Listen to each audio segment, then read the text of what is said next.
Bonjour à tous et bienvenue dans cette nouvelle vidéo, une petite vidéo high-tech pour changer un petit peu. Je vais vous présenter la dernière petite enceinte de Sony qui est sortie il y a quelques semaines. Il s'agit de la Sony SRS XB100, donc qui succède à la XB10, XB12 et XB13. Donc c'est le plus petit modèle de la gamme. En mettant de côté la XB01 qui était vraiment toute petite et bon, qui n'avait pas beaucoup d'intérêt, parce que même si elle avait un bon rendu par rapport à sa taille, mais elle était encore plus petite que celle-là, mais bon, ils ont abandonné, en fait, ils n'ont pas upgradé comme ils ont pu le faire avec la XB10, donc le modèle d'origine.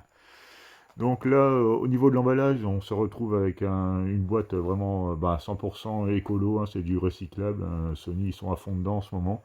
Au niveau de les emballages, ils ont banni le plastique. Donc à la face avant, on retrouve le haut-parleur avec la couleur choisie. Moi j'ai choisi en orange parce que ça change un peu du gris, de l'anthracite. On tombe toujours sur les mêmes teintes finalement. Donc là est le nom du modèle, donc le XB100 wireless speaker, donc enceinte Bluetooth quoi, en gros, et l'autonomie de 16 heures. Donc ils annoncent 16 heures d'autonomie en laissant le volume à 36 sur 50. Donc c'est un bon 2 tiers du volume.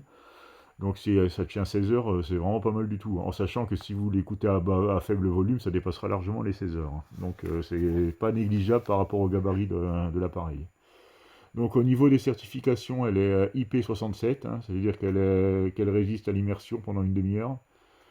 Et elle est également kit main libre. Et apparemment un gros travail a été fait au niveau du son, de la voix et de la captation du micro de l'appareil, quoi. Donc tout a été remis à jour. Donc cet appareil est bien sorti en 2023, c'est tout nouveau. Donc on va procéder à l'unboxing. Donc l'emballage très carton, vous verrez plus de plastique du tout. Là nous avons la notice et les petits dépliants habituels qui nous expliquent un peu le fonctionnement quoi, et les spécifications techniques. Donc l'enceinte est livrée uniquement avec un câble USB-C pour la recharge.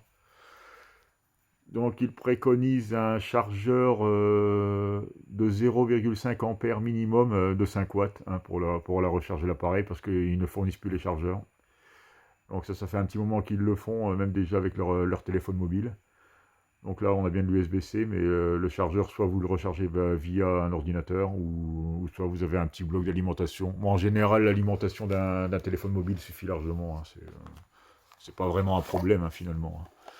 Donc l'enceinte est présentée dans un petit étui en tissu, ce qui remplace le plastique. Alors c'est quand même assez costaud, c'est assez résistant.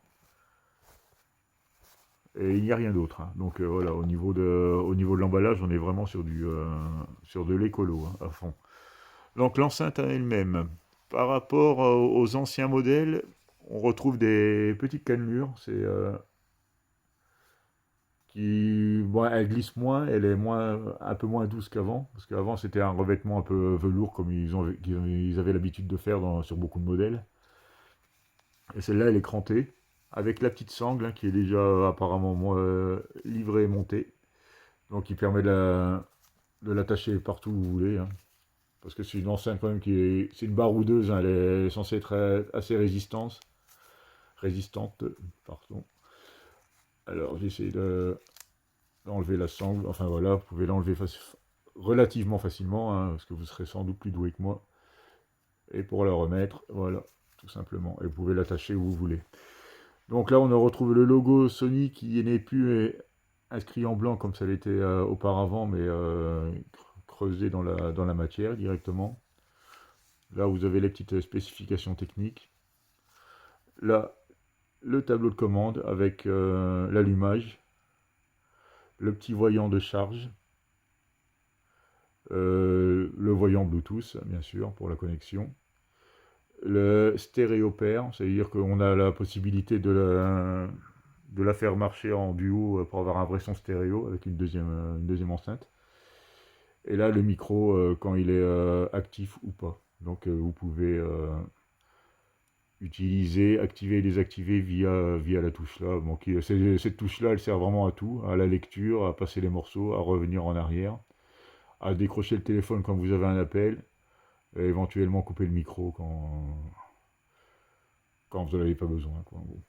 Mais bon, par défaut, il se met pas en route, le micro, hein, de toute façon. Donc après, là, vous avez les traditionnelles touches moins et plus, hein, pour le volume. Au niveau des connectiques, là, c'est vraiment... Il n'y a rien, hein. De toute façon, là, c'est vraiment une enceinte Bluetooth 100%. Ils ont banni la prise jack, hein, qu'il y avait sur les autres modèles. Ça peut être un peu dommage, mais bon, après, on se dit finalement, qu'est-ce qu'on va brancher dessus en filaire maintenant? Tout est quasiment en Bluetooth. Donc pour la charge, hein, uniquement, on a le droit à l'USB-C. Donc ben, on va faire une petite démonstration, hein. J'ai essayé de trouver un titre enfin libre de droit pour faire une petite démonstration du son. Parce qu'autrement, techniquement, il n'y a pas grand chose à dire, hein. Vous avez vu qu'elle est quand même assez jolie, la couleur est uniforme. Donc on va essayer ça tout de suite. Je vais donc l'allumer. On retrouve la même mélodie qu'on a sur les gros modèles, hein, sur la XG500 et compagnie.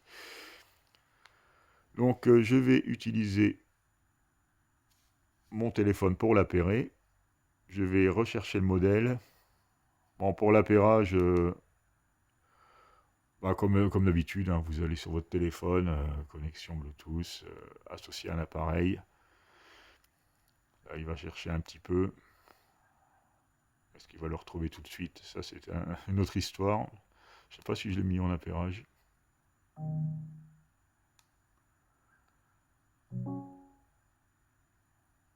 Donc apparemment, là, il est connecté.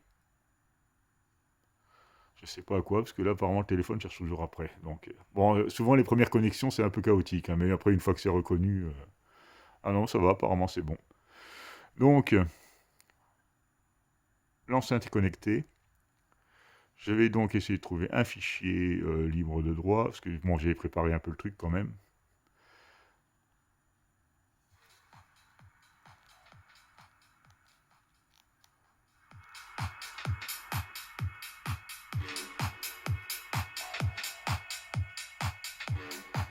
Le son est relativement propre, hein, pour le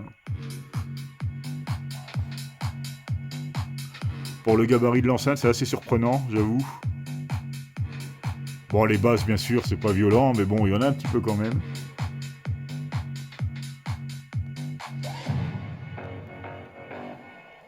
Bah là, je vous ai mis une musique qui bouge un peu, hein, pour vous faire une petite démonstration assez parlante, hein, sur la qualité, notamment des basses. Et pour le gabarit, on est bien, hein. Franchement, on est pas mal du tout, hein. Là, je vais la pousser à fond.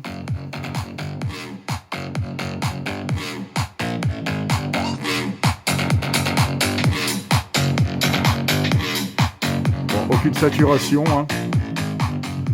Comme vous pouvez l'entendre, aucune saturation, c'est vraiment très propre. Après, c'est du son YouTube, hein, c'est pas ce qu'il y a de mieux, hein. Mais bon, j'ai plein de titres sur mon téléphone, mais qui sont pas libres de droit, donc si je veux pas me faire striker, on va se contenter de ce morceau-là. Donc, on va pouvoir tester en version stéréo ce que ça donne. Parce que bien sûr, j'en ai pris une deuxième. Parce qu'elles étaient en promo là. Ça vient de sortir, mais elles étaient en promo pendant les Prime Day en fait. Durant les Prime Day, elles étaient descendues à 40 € au lieu de 65 €. Donc ça valait vraiment le coup d'en prendre une deuxième paire. Donc pour l'appairage, vous allumez la deuxième enceinte. Vous laissez appuyer le bouton Bluetooth.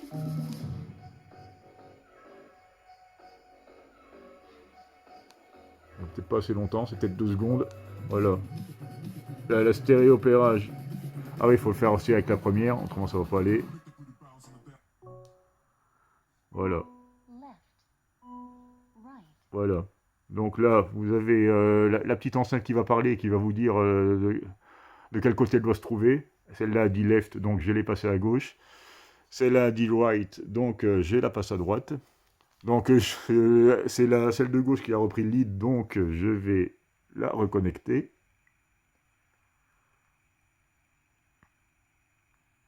Voilà, c'est du direct, hein, ce que je découvre en même temps que vous. Appareil connecté. Donc on va pouvoir reprendre le titre. Donc là, bon, bien sûr, le son est doublé. C'est assez impressionnant, j'avoue que c'est quand même assez impressionnant la qualité, quoi. Même si on n'a pas la profondeur de basse d'une JBL, hein, on est d'accord, pour citer qu'eux, parce que c'est quand même eux les leaders, hein, dans le domaine. Franchement, ça tient vraiment, vraiment la route, quoi. J'ai essayé de la mettre à fond pour voir ce que ça donne.